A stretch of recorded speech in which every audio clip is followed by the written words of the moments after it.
अमृत काल के इस कालखंड में सभी सामाजिक और धार्मिक संस्थाओं की बड़ी भूमिका रही है। हमारे माननीय प्रधानमंत्री जी कहते हैं, यह अमृत काल देश के प्रत्येक नागरिक के लिए कर्तव्य काल है।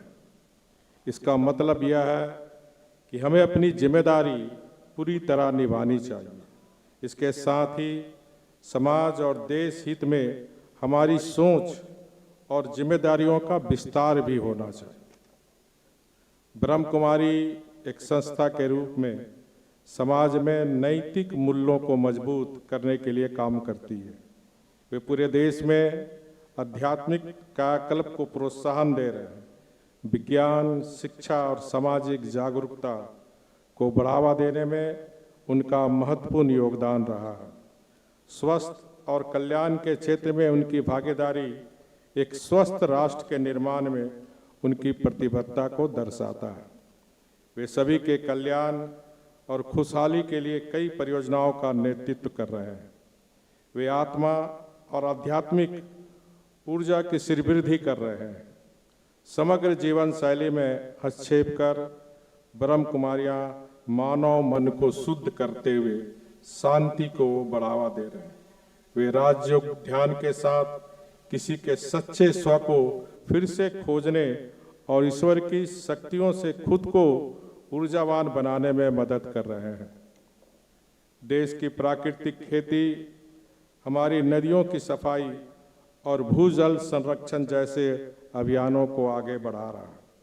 ये विषय हजारों साल पुरानी संस्कृतियों और परंपरा से जुड़े हुए हैं। मैं उम्मीद करता हूँ कि उड़ीसा ब्रह्म कुमारी इन अभियानों में एक मजबूत और सक्रिय भागीदारी बनेगी।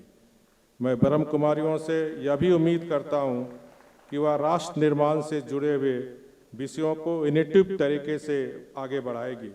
इन प्रयासों में उनका जितना अधिक सहयोग मिलेगा, उतना ही देश की सेवा होगी।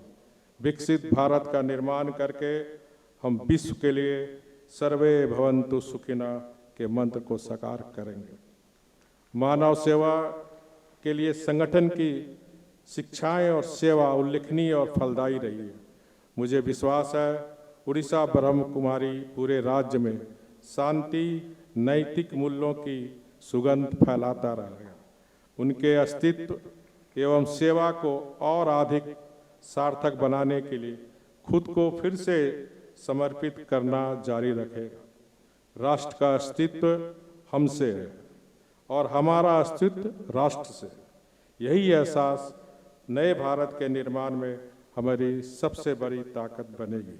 इन्हीं शब्दों के साथ मैं उड़ीसा ब्रह्म कुमारियों के उज्जवल भविष्य की तथा उनके प्रयासों की कामना करता हूँ। ओम शांति। वंदे उत्कल जननी। जय हिंद।